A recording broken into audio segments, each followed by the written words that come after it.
he's about as fun as a player as it gets. Yeah, I mean, I love watching Big D play because, one, ice climbers. Ice climbers. Wait, I'm sorry. Can we talk about this? Is this the highest recorded? I think this might be the highest recorded matchup or like time highest level we've ever seen this matchup played at. It's Ice Climbers versus Isabelle. And I mean, this is a matchup, that's for sure. This is in fact a matchup, yeah. It's a really cute matchup. Yeah, that's a word, cute. I mean, look at Isabelle, look at Ice Climbers. As Big D gets in the D-Things on these blizzard walls, but doesn't find too much more. The Icicle, though, gonna try and get put to a stop by Isabelle, but no matter what she builds, these Ice Climbers show the power of friendship is a whole lot more than what Tom Nook's taxes can do. Z-Fly, I mean, Big D has stormed to a huge % lead here early, and Mercurio just hasn't been able to use these slingshots, use these projectiles to really slow down this onslaught at all. I mean, that's really the Big D special right there, too. Just utilizing the power of desync, the power that comes with siblings of Nana and Poe, and really being able to just 0 to 100 somebody within a matter of seconds. Yeah, and I mean, doing a great job so far, right? Well into kill percent, gets the parry off one climber, the hit with the other, still not gonna close it out yet, but the up air in turn, gonna do just that. Big D about as strong of a lead as you could have here early on, but that Lloyd Rocket locked in stage, not going to do a whole lot. Unfortunately, those Icicles just blow it up. Big D got the D-Thing, but not a lot more. Trying to find another one here, but at least Isabelle can fight back to center stage. That's right. And of course, Isabelle being one of, similar to Snake, where, you know, they're very trap-heavy, trap-centric character. Once we see they're really pulling back and trying to utilize the Lloyd Rocket with the slingshot, the Big D with these mallets just continue to approach and oppress. But whereas Snake, right, is this character who's very dynamic, and his traps very dynamic and fluid in his setup, Isabelle, on the flip side, is really telegraphed, right? She has to set that Lloyd Rocket, she has to set that fishing rod well in advance, and then just use these really good slingshots, right, to just control space, to try and force you to make a one wrong swing. Big D playing very disciplined, and it's only the jump in with the Sopo that's going to allow the stop sign to come in and take that stop. Yeah, great up smash coming out from Mercurio. And now we see Big D. Oh, you're going to be able to save your friend. Yeah, but unfortunately, Nana not able to get that optimal DI at all times, whereas the Popo would. So, Isabelle able to just rack on that damage because she was trying to head in and back to her friend. As a result, trying to get down and around the platform, but Big D able to have 2 hammers instead of 1, cover so much space. And again, Isabelle just cannot get away from these mallets. No, those mallets cover up such a huge space. And one of the upsides, like playing the Ice Climbers, whenever, you know, one of them is getting grabbed or getting hit, the other one might be free to answer back. And now this just pressure, right?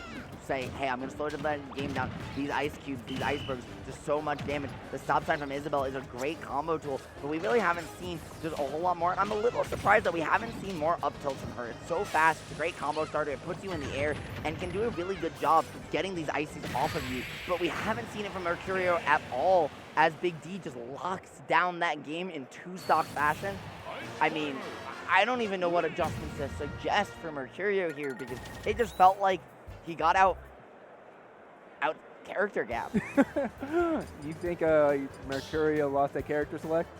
I think a little bit, yeah. Like, because what tools does Isabelle, like, Isabelle has Lloyd Rocket, but the Icicle projectile just goes right through it. With these things, you got to throw out an active hitbox at all times, and it's disjointed. So even if she throws out the slingshot, even if she throws out that projectile, you just eat through it and keep on going. Like, how do you get in on Ice Climbers as Isabelle? I think the answer is dare. Interesting. Full hop dare from Mercurio. Just to split them up and then try and find some pressure afterwards? Split them up. It also lingers, so, you know, it has a fairly big hitbox. I like the up tilt there, but just think go for a second one. So instead, Mercurio having to reset the situation.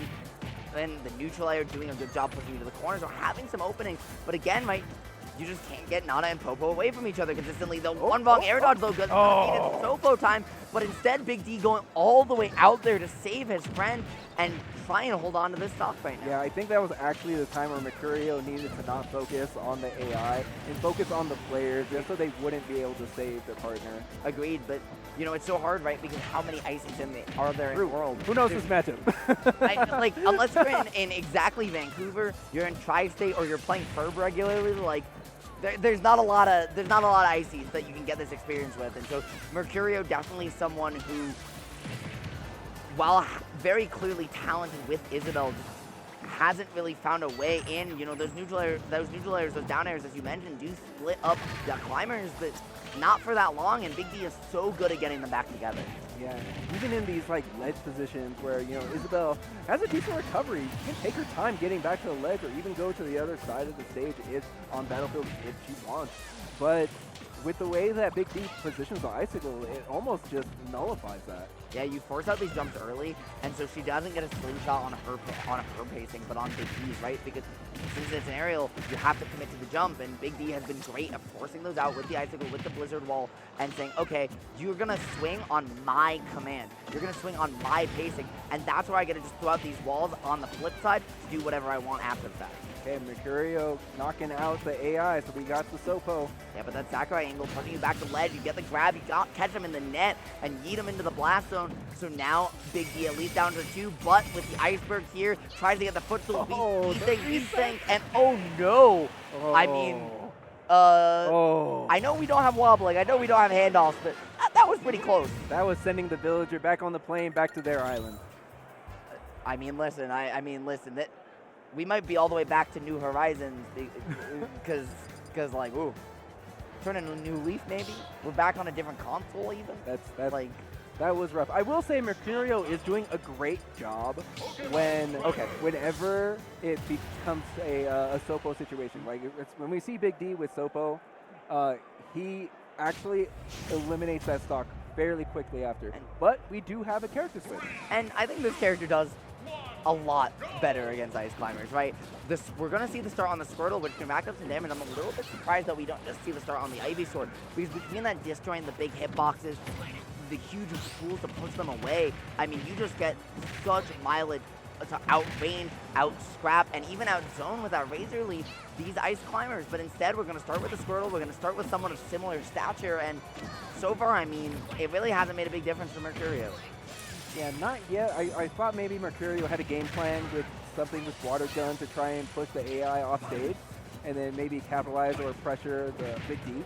But, you know, it just really didn't come to fruition. So now we have the Ivysaur out, which is what you wanted to see. Yeah, I think between neutral air, back air, even the Razor Leaf, right, you just have great tools to outrange and pressure these climbers. And barring that, you know, barring those active hitboxes, maybe the Charizard too, right? You got some extra tools, some extra weight, and at least some ability to hit them really, really far. Or especially with things like neutral air, it makes some work happen. I just think the Squirtle specifically is maybe the worst Pokemon in this matchup, but it also just seems to be the one that Mercurio is most comfortable with. You know, you were saying how you wanted to see Ivysaur. I am someone who loves to see Charizard, because that, just like that big body with a huge back air, and of course having access to Flare Blitz when there's an AI on the field, I feel like it actually can be advantageous.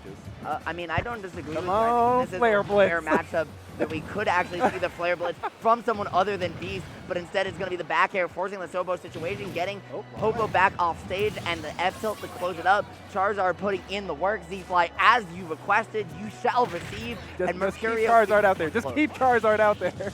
There's the neutral air, though, splitting them up. As I want it now, listen, Mercurio must be able to hear us or something, because he's taking the notes. True, he's bringing out the Pokemon that, you know, we wanted to see. Taking a little bit of damage, I think. I feel like it's time to switch to Charizard fairly soon. I mean, I think so, especially here. You're going to get that extra jump. You're going to get Fly to get back to stage. You just don't want to get caught. You don't want to get frozen, because as we saw with the Destroy, that's a terrifying situation to be in. Mercurio, they're just trying to get back on stage, get out of the corner, because once you get grabbed, there's nowhere to run. One stock left in winner's bracket for him. Big D trying to make it Sunday right now.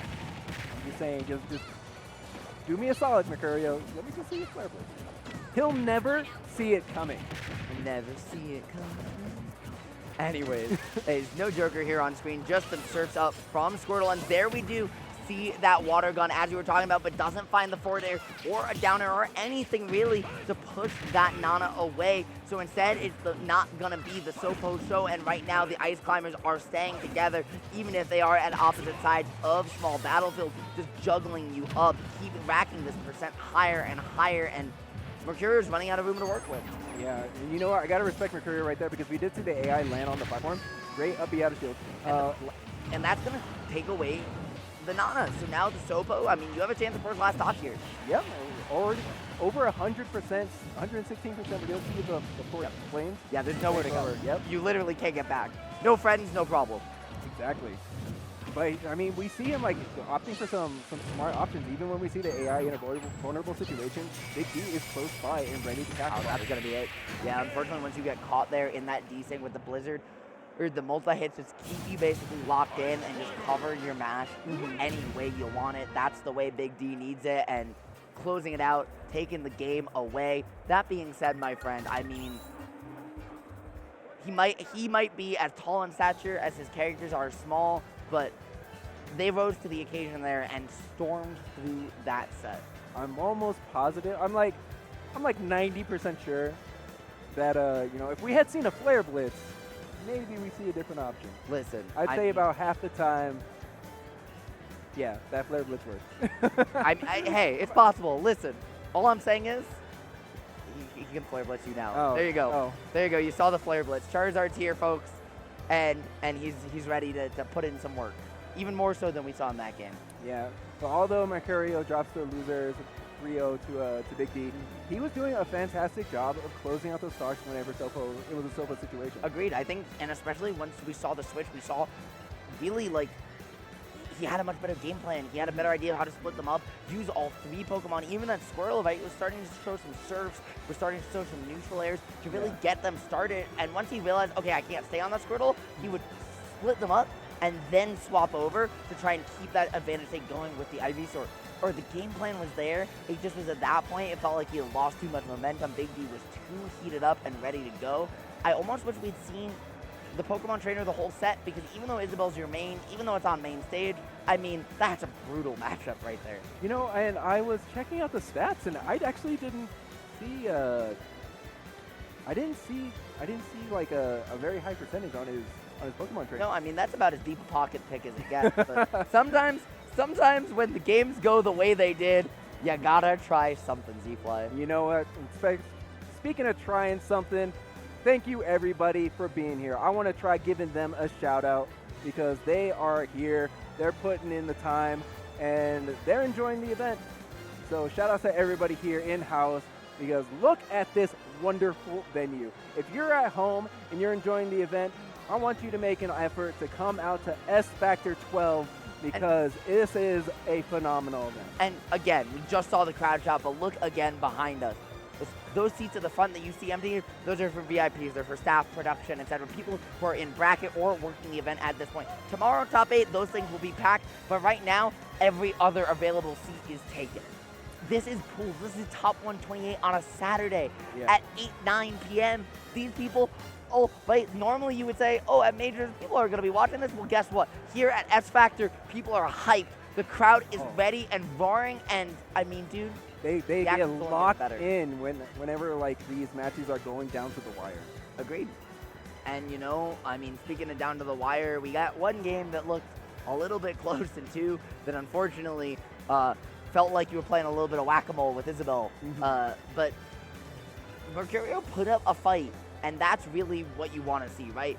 Showed that, hey, it's not a skill difference. It's just maybe my character doesn't have tools here. Yeah, going back, I would have liked to have seen all 3 games being, or at least game 2. At least game 2. The switch to Pokemon Trainer. But to each their own, he, you know, felt like he could do it with his Isabelle, and I respect him for sticking to his character. Listen, man, Tom Nook's taxes can buy a lot of things, but apparently a win over Big D is not one of them. That's an expensive, that costs a lot of bells. Yes, sir, yes, sir. And apparently those tarantulas aren't in season to farm on the island right now. Oh, man. Please, no tarantulas. Isn't that was the thing it launched, right? Everyone farmed the fighters. You farm the fighters, get bells, and then you learn to invest. Yes, sir. Yes, sir. And speaking of bells, you know, maybe, hey, if you enjoy what you're watching here on VGBootCamp, you ring that notification bell and maybe turn on notifications so you can catch all the action here on Sunday as well. Because guess what? There's a whole nother day to this banger. We don't just stop here. It's true. Follow the stream. Follow S Factor on Twitter and all their socials. Follow Ritual. Whoa, thanks. I mean, follow Z-Fly too. Hey! Listen, we gotta keep this one going and maybe check out all the other folks who've been making this one possible, from the Spanish language commentators to the English language commentators to all the production staff here today. We've been doing a great job and a great time. But is that gonna be it for us? I'm not sure. I'm somebody who's very comfortable at just chilling and talking about the event until they tell me to leave. I mean, same here, dude. I'm having a good time. I'm vibing. I'm just looking up at the stage. I don't see anybody else stepping on up at the moment. Production will tell us when it's time to leave. Oh, I agree. But yes, for talking about this event, I would like to see more people, more international attendees, or if you will, attend S Factor 12 because, Agree. like we had mentioned it a little bit earlier in the block. There's a lot to do outside of the bracket. There's a lot of shopping. It almost reminds me of a convention. Agreed. With the amount of activities they have. It feels like a true celebration of everything that makes this community special. And not just in the games themselves, but all the related